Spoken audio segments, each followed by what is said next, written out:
Welcome to Casus Belli, baby. I'm your host, Cam Ray, and this is the final part for the Jordan Valley Campaign, Part 3. So let's get into it. Taking the road less traveled. Moses wanted to avoid conflict as much as possible to conserve the strength of his forces for the trial that awaited them in the Jordan Valley and later in Canaan. After the Israelites left their calling card at Arad, they quickly turned south before making a wide turn east, skirting the western border of Edom and heading north through the Arba Basin. Once past Aboth, they crossed the brook of Zered, entering Moabite territory. From there, they continued to skirt the Dead Sea until they reached the ruins of Zoar, and proceeded until they reached the gorge of the river Karak, from which they climbed to the southern boundary of the Amorites. As the Israelites reached the border of the Amorites, Moses sends messengers to the court of Sihon, king of the Amorites. Moses used the same message he sent to Edom, quote, "Let me pass through thy land. We will not turn into the fields or into the vineyards. We will not drink of the waters of the well, but we will go along by the king's highway until we be past thy borders." End quote. Sihon, upon receiving the embassy, must have been dumbfounded by the message, wondering who these unwelcome guests were, where they came from, and from what point they had entered into his kingdom. If there were officials from Moab that day in Sihon's court, they too must have looked confused. Sihon, evidently shaken by this unwanted incursion, readily rejected Moses' request. After the Israelite embassy left the court, Sihon must have sent spies to follow the messengers to find the location of the Israelites. Once located, the spies quickly returned to Sihon with the valuable details, informing him that the Israelites were camped at Jahaz, which straddled the border of the Moabites and Amorites. Sihon quickly dispatched orders that his troops must muster for battle, and may have sent word to inform the Moabites of the foreign incursion into their land, and possibly a dispatch requesting aid from King Og of Bashan. Once assembled, the Amorites set out to engage the Israelites. With the Israelites' request to pass through Amorite lands rejected, Moses knew that war would soon be upon them and sent scouts ahead of the camp to keep an eye out for the Amorites. While waiting, Moses quickly assembled his forces. The Amorites came into view of the Israelites after passing through the wilderness. Both armies lined up for battle, the signal is given, and all hell breaks loose. Details of the battle, like many in the Bible, are scant, but what is known is that the battle was between armies made up primarily of infantry. There is no mention of chariots. What is detailed is that the Israelites defeated the Amorites' army, quote, "with the edge of the sword," end quote. While the battle itself is silent on tactical matters, one can presume that, given the military system was based on Egyptian design, it was too strong for the Amorite army. The Israelites were better trained, had better equipment, were better disciplined, and had a better chain of command to lead them in battle. After the main Amorite army had been extinguished, the Israelites went on to lay waste to the entire landscape, so that, quote, "there was not one city too well fortified for us to capture," end quote. While some of the Amorites played it safe and fled the carnage, many more were not so lucky.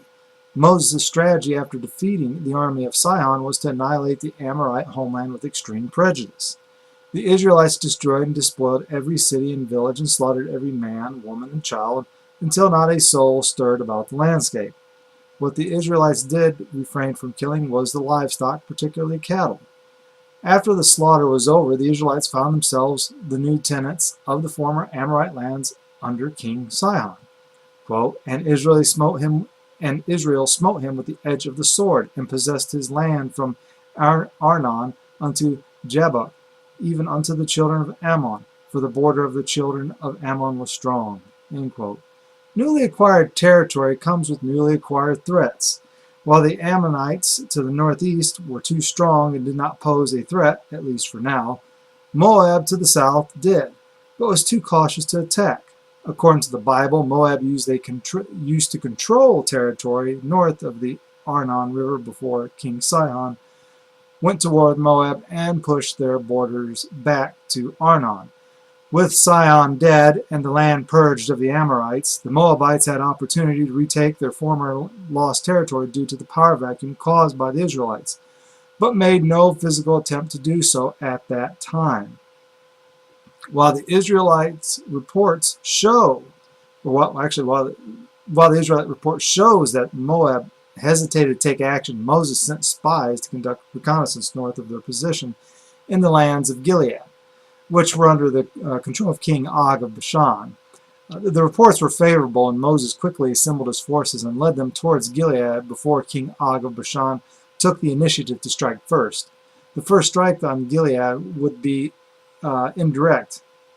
The strike would not be against the forces of King Og, but against his populace. Spies were sent ahead as the Israelite forces moved north. Not only were they scouting the area for signs of enemy troop activity, but also for the villages ahead of them. Moses' strategy to defeat the forces of Bashan is to instill panic. In order to inflict a devastating blow to Bashan, Moses focuses on storming the villages to drive out the populace. Quote, and Moses sent to spy out Jazer, and they took the villages thereof, and drove out the Amorites that were there. End quote. While the Bible only mentions the populace of Jazer being driven from their village, one can presume many other villages suffered the same fate. Driving the populace out of their villages created panic. But not only that, many of the villages driven from their homes flooded the routes leading north towards the safety within the walled cities of Edrei and the capital of Bashan, Ashtaroth. As each village gets word of the events taking place south of them, they pack up and move out towards safer ground. What Moses has effectively done is to plug the arteries of the kingdom with refugees fleeing to Edrei, which stifles any attempt by the Bashan troops to pass smoothly along the roadway. While the roads are jammed with people seeking to avoid the destruction south of them, Moses moves his forces across the terrain towards his first target, Edrei. As Moses moves his forces north, the forces stationed at Edrei stay put as they await for reinforcements to arrive from the capital, Ashtaroth. Once the forces arrive to assemble with the garrison of Edrei, the forces of Israel arrive. With the city of Edrei crowded with people, King Og leads his troops out to meet the Israelites who, quote, smote him and his sons and all his people until there was none left him alive, and they possessed the land, end quote. With the main battle force of Bashan destroyed at Edrei, the Israelites stormed the city and the slaughter began. After Edrei had been sacked of life and property, they continued their march north. Once the chaos was over, the Israelites had captured 60 cities. Each city or village, fortified or not, was ransacked, and every man, woman, and child was put to the sword. This does not take into account the unknown number of unfortified villages that suffered the same fate. Moreover, the fact that the Israelites stormed the fortified Amorite cities with relative ease suggests that the Israelites had the capability of conducting siege warfare. Some err when they say that the evidence is not found in the Bible during this period. If one turns to Deuteronomy chapter 20, verses 19 through 21, notice that the early Israelites during the time of Moses had siege capabilities. Quote, when, in making war against a town in order to capture it, you lay siege for it a long time. You are not to destroy the trees, cutting them down with an axe. You can eat their fruit, so don't cut them down. After all, are the trees in the field human beings, so that you have to besiege them too? However, if you know that certain trees provide no food, you may destroy them and cut them down in order to build siege works against the town making war with you until it falls. End quote. While the type of siege equipment utilized by Moses' army to storm the fortified Amorite cities is in question, we can speculate that it was based on Egyptian design. While siege towers are out of the question, the siege engines that could be built quickly and were familiar to Moses and Joshua during their time in Egypt would have been scaling ladders and battering rams. The Midian Campaign. News of the speed and brutality conducted by the Israelite forces upon the Amorites reached Moab. The Moabites were fearful that they could be next, but deciding against taking action alone. While Moses and the elders are picking upon the pieces and deciding the next course of action, King Balak of Moab held a meeting that involved the elders of Midian. Balak's fears was that the Israelites were going to lick up all that are around about us, as the ox licketh up the grass of the field, end quote. While the king of Moab's fear of losing his kingdom is understandable, unknown to him was that Moses' reasons for avoiding conflict with Moab was due to their powerful forces. Remember, Moses is trying to conserve the bulk of his forces for the conquest of Canaan. But there may be another reason why Moses did not attack Edom or Moab, and that could be the Midianites. The Midianites were friendly with Edom and Moab and were cautious and semi-friendly with the Amorites. The reason for their friendly behavior is that for centuries they had either controlled the regions of Edom or Moab or held sway over the region through economic and political influence through the major trade route known as the King's Highway. This is why Moses did not attack or attempt to violate the borders of Edom or Moab. But since Edom and Moab were on good terms with the Midianites, were not the Amorites. As mentioned, the Midianites were on semi-friendly terms with the Amorites, but this friendship became uneasy after King Sihon of the Amorites attacked and confiscated some lands, some of the Moabite lands. I think one can assume that this attack did not go over well with the Midianites, for such an attack would cause a disruption in the flow of trade. Because of this, Moses saw an opportunity that he thought would not cause tension between Israel and Midian. However, his views would prove wrong. The Midianite elders did not like the fact that Moses had conquered Amorite territory. By doing this, he gained an important trade artery running through his lands. The Midianites, who saw themselves as the economic protectorates of the Transjordan, see Moses' conquest disrupting the trade that flows through it. The kingdoms of Edom, Moab, Amorites, and Ammon had provided security which allowed for the steady flow of goods and services over the King's Highway. Moses' conquest disrupts the economic and political sphere of influence the Midianites enjoyed. One would think that the Midianites would have seen the Israelite occupation of Amorite lands as good for business and increased stability, but they did not. The Midianites are concerned that the Israelites will conquer Ammon, Moab, and Edom over time. While this prospect worries them, the real reason the Midianites object to the Israelite occupation of lands of the Amorites is, as the author Gottwald states, it, quote, would have dashed the Midianite strategy of commerce empire insomuch as a commercial empire insomuch as Israel had no elite leadership interested in trading in luxury goods to be shared with the Midianite protectors, end quote.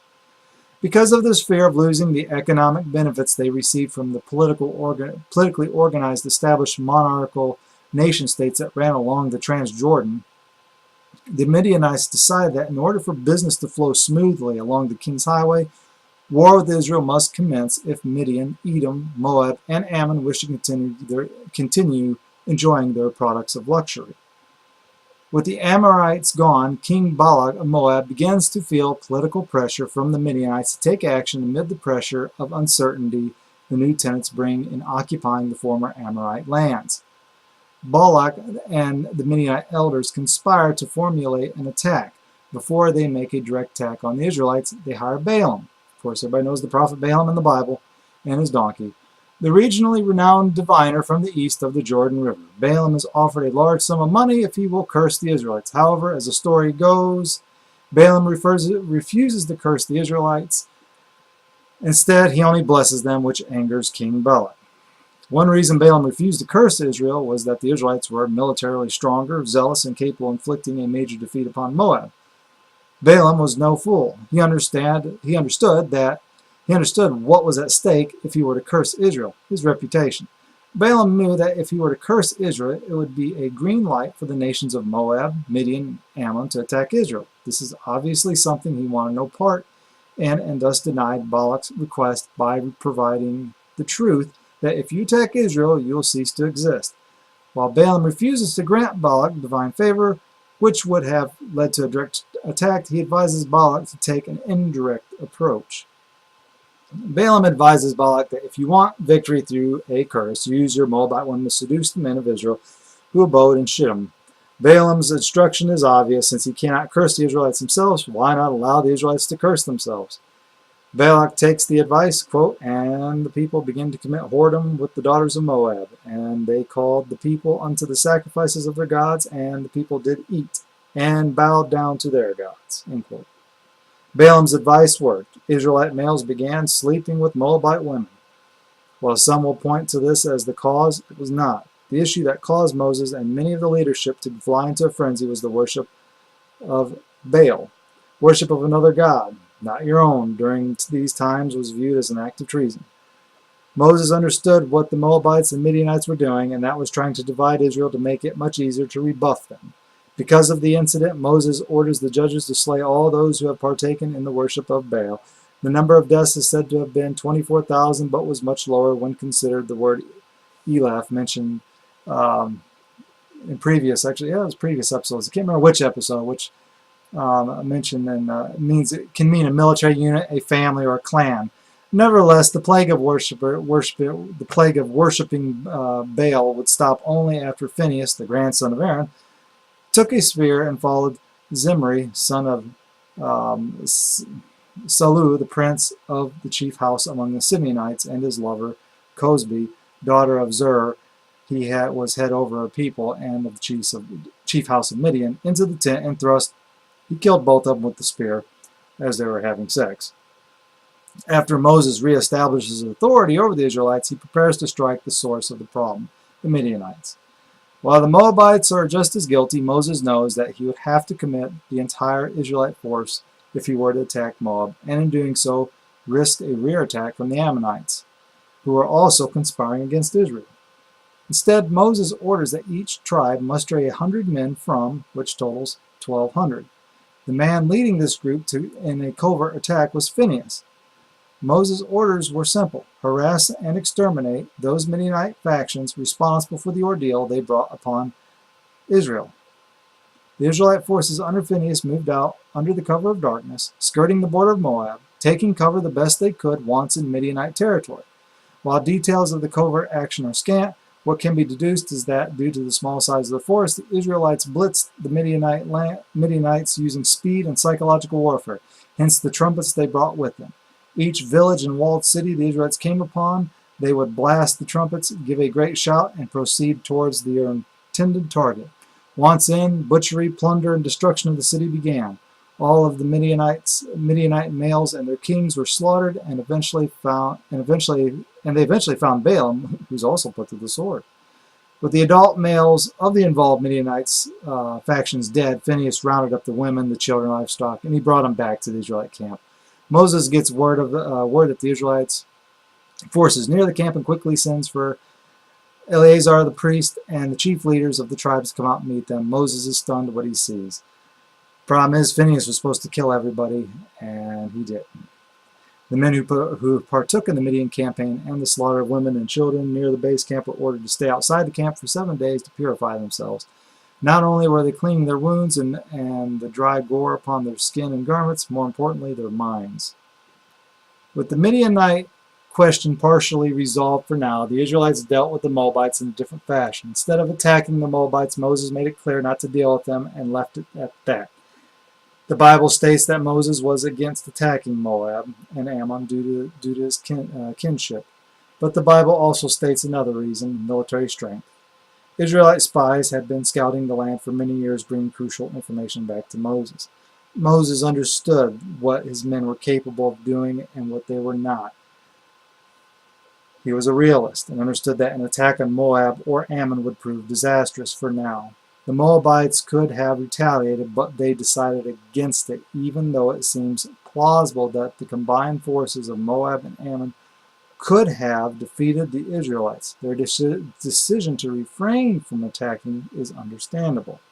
After receiving news of the destruction of the Amorites and the surgical strike against the Midianites, it was deemed best to leave them alone. Changing of the guard. With the attack on the Midianites over, so is the command of Moses.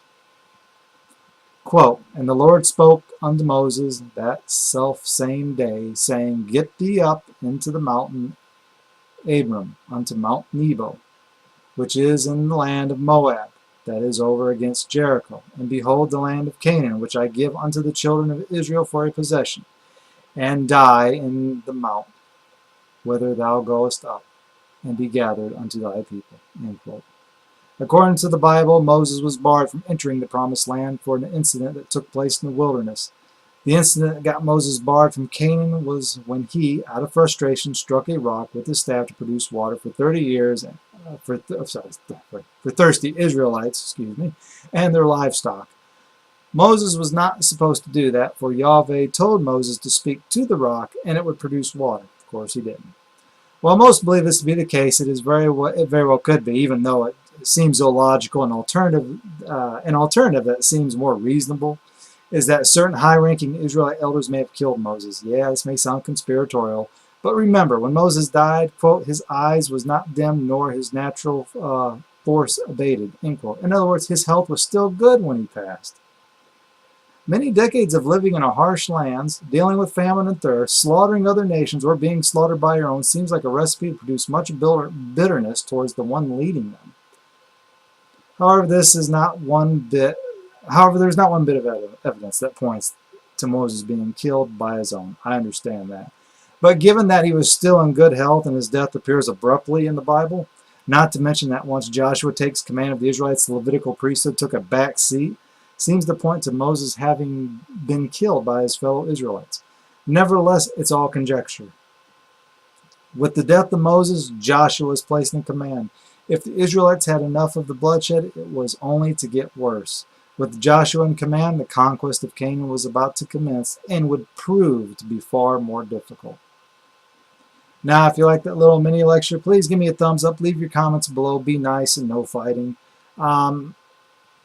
If you're interested in these little mini lectures, you can also, they come from the book Hebrew Wars, a book that I wrote some years ago. I wrote 2 books, Hebrew Wars and the Wars of Israel. Both books you can find on Amazon.com. You can also find them on my website, by the way, in my shop cart at www.camrea.org. That's www.camrea.org. In other words, camrea.org. And the next lecture, probably something different for a change. We'll get out of the biblical stuff. We'll go into something a little bit different. But I'll see what I can come up with, and I will see you next time. Until then, take care.